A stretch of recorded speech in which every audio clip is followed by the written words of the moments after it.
Bien, vamos a comenzar ahora un segundo comentario sobre la historia de la Iglesia Católica Apostólica Romana, la Iglesia medieval. Habíamos señalado que desarrolló un gran poder político como una institución heredera de la infraestructura ética, moral, política, jurídica del Imperio Romano.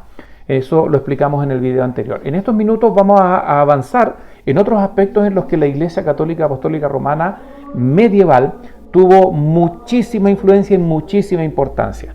Déjeme decirle de que desde el punto de vista político, para terminar de hablar de eso, es que es lo que pudo dar muchas veces seguridad a los, podríamos hablar ya miles y miles y miles de europeos ya cristianos y que podían de esta manera también ejercer otro tipo de influencia. Digo seguridad por una seguridad espiritual, fe.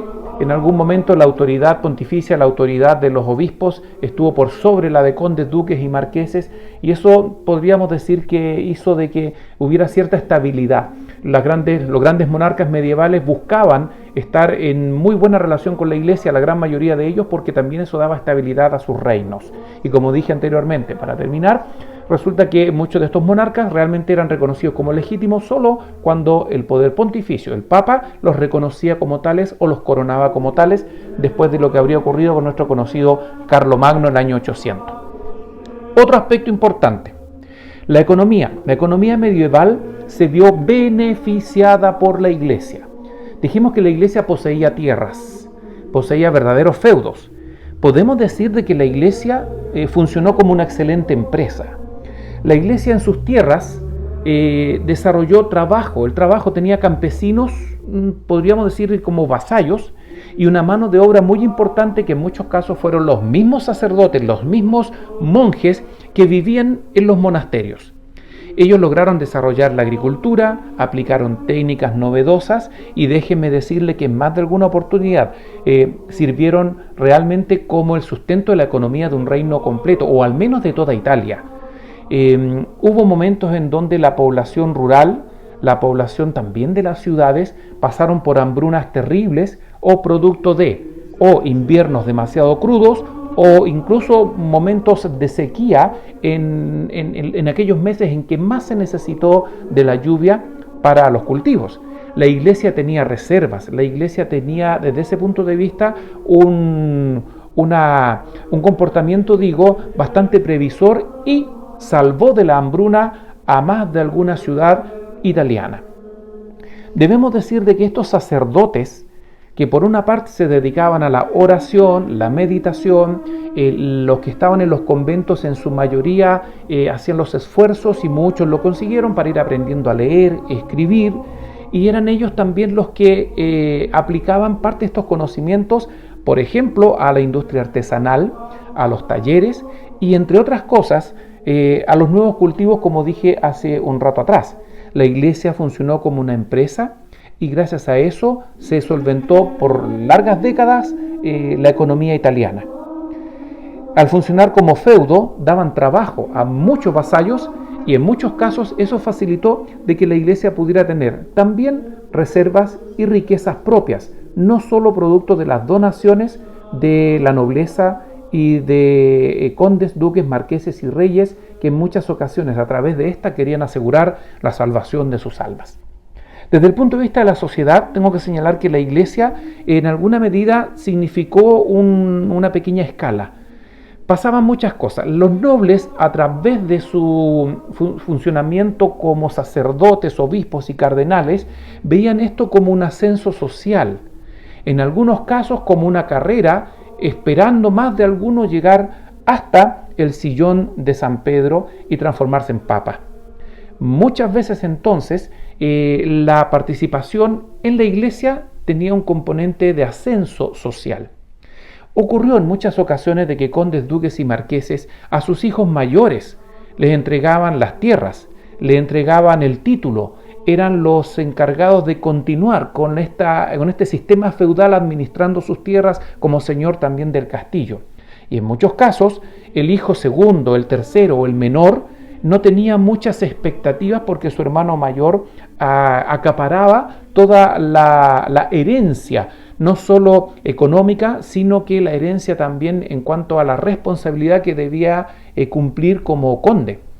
En estos casos entonces muchas veces el segundo hijo, el tercero, el menor, no importa si es tercero, cuarto, segundo, el menor muchas veces veía que su única oportunidad era dedicarse a la vida eclesiástica, sin tener necesariamente una vocación de sacerdote, solo que allí, en el alto clero, se aseguraba una posición social y una vida muy parecida a la de los príncipes, marqueses, condes y duques.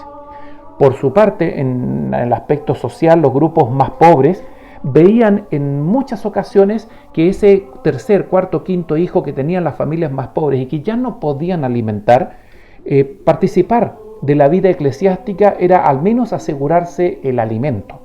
En muchos casos, los hijos más pequeños, el segundo, el tercer hijo varón, eran entregados voluntariamente por las familias más pobres a los monasterios y los conventos para que allí recibieran educación, si pudiéramos decirlo, o más que nada la seguridad de sus murallas, la seguridad de la alimentación y de, una vida cercana a Dios.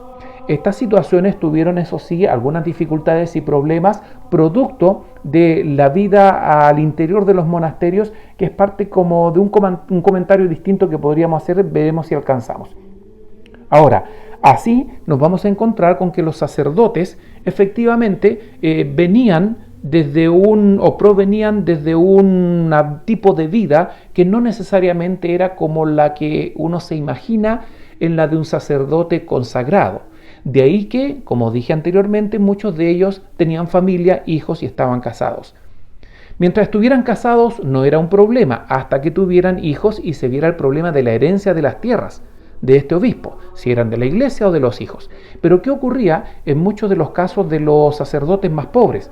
La verdad es que, como dependían de la vida monástica o del convento o de la parroquia o de la capilla, ellos no tenían cómo sustentar una familia, entonces tenían pareja, pero no estaban casados. Muchos tenían hijos, tenían pareja, pero no estaban casados. Algo que la iglesia comenzó a cuestionarse como un punto a dirimir concretamente en términos de si debían o no casarse, si podían o no casarse, si debían o no estar viviendo de una manera célibe y con castidad, es decir, no tener una vida sexual activa. Debemos señalar, por último, de que este problema es el que permitió la existencia de las órdenes religiosas, aquellas que buscaban mayor santidad, por otro lado, mayor humildad, mayor austeridad, y van a crear estos reglamentos o reglas con los cuales marcan pautas para la vida del sacerdote al interior del convento, al interior del monasterio, con un ministerio muy especial y particular. Va a surgir la idea también de una mujer, que es la que sirve a Dios, creándose así los conventos y la participación de mujeres como novicias o las monjas, como nosotros llamamos comúnmente. Por último, agreguémoslo, aunque sea corriendo. Fíjense que los sacerdotes fueron de gran ayuda, por ejemplo, durante el periodo de la peste negra, un tema que se conversó, se estuvo analizando en una de nuestras guías, ya que por una parte de verdad sintieron ese amor al prójimo. Algunos que sabían leer y escribir buscaban algún tipo de información para saber qué hacer, y otros simplemente vieron esto como una oportunidad de servicio sin temor a la muerte, y son los que estuvieron ayudando enormemente a atender a esos millones de enfermos y posteriormente muertos durante ese periodo de la peste negra. Por último, en materia cultural es para un tercer tema. Creo que va a ser mejor que hablemos de la cultura en una tercera oportunidad, en un tercer video de también 8 o 9 minutos sobre la iglesia medieval, y ahí agregamos algo más que nos pueda estar faltando. No olviden revisar sus guías y también escribirme si es necesario para que aclaremos esto y fortalezcamos la idea de una iglesia poderosa en este periodo de la ya denominada Baja Edad Media.